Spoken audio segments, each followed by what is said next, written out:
बंसीपुर नाम के गांव में चंदू नाम का एक बेरोजगार नौजवान रहता था। उसकी जिंदगी का सिर्फ एक और एक ही सपना था और वो था कनाडा जाके नौकरी करना।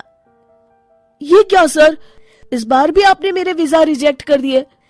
इतने साल हो गए मुझे वीजा की अर्जी देते हुए, लेकिन अभी तक मेरा वीजा क्लियर नहीं हुआ। अरे इस तरह तो मैं बूढ़ा हो जाऊंगा। अरे भाई, तुम्हारी तरह सैकड़ों बेरोजगार बाहर लाइन लगा के खड़े हैं। देखो एक बार, भगवान मिल सकता है लेकिन कनाडा का वीजा नहीं। ऐसा मत कहिए सर, अगर आप चाहे तो कुछ ले दे के बस किसी तरह मेरा कनाडा का वीजा लगवा दीजिए सर। अरे बेटा, इतना आसान होता तो मैं खुद कनाडा नहीं चला जाता, भला यहाँ क्यों नौकरी कर रहा होता। अब जाओ यहाँ से, मेरा वक्त बर्बाद मत करो। चंदू मुंह लटकाकर वहां से चला जाता है। फिर एक दिन चंदू का दोस्त जैस उससे मिलता है। सुनो चंदू, तुम एक ऐसी लड़की से शादी कर लो जो कनाडा में रहती हो। शादी हो जाने के बाद तुम्हें भी कनाडा की नागरिकता मिल जाएगी। चंदू को जैस की बात बहुत पसंद आती है। इसके बाद चंदू और उसके परिवार वाले एक कनाडा में रहने वाली लड़की की तलाश में जुट जाते हैं। फिर एक दिन, अरे वाह, लड़की तो बहुत सुंदर है, मेरे चंदू के साथ इसकी जोड़ी खूब जमेगी। वैसे बेटी, तुम कनाडा में काम क्या करती हो? माँ जी, मेरी बहन पिछले 5 साल से कनाडा की एक बड़ी कंपनी में काम कर रही है। फंड पीएफ सब काट के 2 लाख रुपया कमा लेती है। 2 लाख रुपए महीना? अरे बेटा, इतने पैसे तो हमारे मोहल्ले के सभी लोग मिलकर भी नहीं कमा पाते। अब क्या कहूँ माँ जी, कनाडा की तो बात ही अलग है। वहाँ तो पैसा पानी की तरह बहता है। वहाँ का भिखारी भी सूट बूट पहन कर भीख मांगता है। चंदू भाई साहब, शादी के बाद आपको भी किसी बड़ी कंपनी में लगवा देंगे, फिर आप भी लाख कमाएंगे। अब क्या बताऊं, अगर मैं कनाडा की तारीफ करने लग गया ना तो सुबह से शाम हो जाएगी। इसीलिए तो मैं भी कनाडा चाहता हूँ मोंटी भाई। अच्छा, चांदनी बेटा, तुम कनाडा में कहाँ रहती हो? जी, मैं लंदन में रहती हूँ। लेकिन ये कैसे हो सकता है? लंदन तो इंग्लैंड में है ना? जी नहीं, कनाडा में है। नहीं, जानता हूँ मैं। आप क्या जानते हैं? क्या आप कभी कनाडा गए हैं? नहीं, गया तो नहीं हूँ। लो कर लो बात। अरे जब आपको कुछ पता ही नहीं है तो बेकार में क्यों बहस कर रहे हो? मेरी बहन ने कहा कि लंदन कनाडा में है तो मतलब कनाडा में है।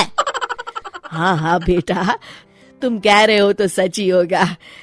अच्छा, हम अगले हफ्ते दोनों की सगाई कर देते हैं। हाँ माँ जी, ये ठीक कही आपने। अच्छा, तो अब हम लोग चलते हैं। इस तरह कुछ दिनों के बाद चंदू और चांदनी की सगाई हो जाती है। फिर एक दिन, नमस्ते जीजा जी। मैं तुम्हारा ही इंतजार कर रहा था। मेरे कनाडा के वीजा की कुछ बात बनी? अरे जीजा जी, आपके कनाडा जाने का मैंने सारा इंतजाम कर दिया है। अरे इतना ही नहीं, कनाडा की एक कंपनी में आपकी नौकरी भी पक्की करवा दी है। आपका वीजा, एजेंट की फीस, हवाई जहाज की टिकट, इन सब में बहुत पैसा खर्च होगा, लेकिन आपको ना सिर्फ 4 लाख रुपए का इंतजाम करना पड़ेगा। अरे मर गया रे, 4 लाख! इतनी बड़ी रकम तो मैंने अपनी पूरी जिंदगी में भी एक साथ नहीं देखी। अरे 4 लाख तो बहुत कम है जीजा जी। कनाडा जाने के लिए तो लोग 10-10 लाख रुपए भी देने को तैयार होते हैं। यूं सोच क्या रहे हो? कनाडा जाना है या नहीं? नहीं, जाना तो है मुझे। बहुत जल्द मैं पैसों का इंतजाम करके आपको दे देता हूँ। उसी शाम, अरे बेटा, ये तू क्या कह रहा है? 4 लाख रुपए के लिए तू ये घर गिरवी रख देगा? मुझे तो ये सब कुछ ठीक नहीं लग रहा। अरे माँ, आखिर तुम चाहती क्या हो? मैं कनाडा जाऊं या ना जाऊं? ना तुम ही बोलो, जाऊं कि नहीं जाऊं? 4 लाख रुपए में कनाडा पहुंचकर चुटकी बजा के कमा लूंगा और ये मकान भी छुड़ा लूंगा। 2 दिन के बाद चंदू अपना घर गिरवी रखकर मोंटी को रुपये दे देता है और सब तरफ अपने कनाडा जाने का ढिंढोरा पीटने लगता है। दूसरी तरफ, अरे वाह, इतने सारे रुपए! आखिरकार ये चंदू हमारी जाल में फंस ही गया। सच में दुनिया में बेवकूफों की कमी नहीं है। तुमने सही कहा, जब तक लोगों के सर पर विदेश जाकर नौकरी करने का भूत सवार रहेगा ना, अपनी दाल और रोटी इसी तरह चलती रहेगी।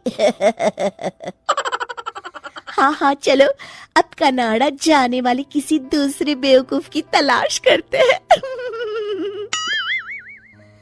इस तरह मोंटू और चांदनी चंदू के पैसे लेकर फरार हो जाते हैं। उधर दूसरी तरफ जब तक चंदू को सच्चाई का पता लगता है, तब तक काफी देर हो चुकी होती है और उसके पड़ोसी भी उसका मजाक उड़ाने लगते हैं।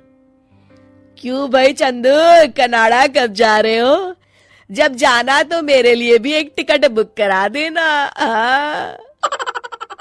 शिक्षा: रुपये पैसों का लेन देन करते समय हमेशा सावधानी बरतनी चाहिए।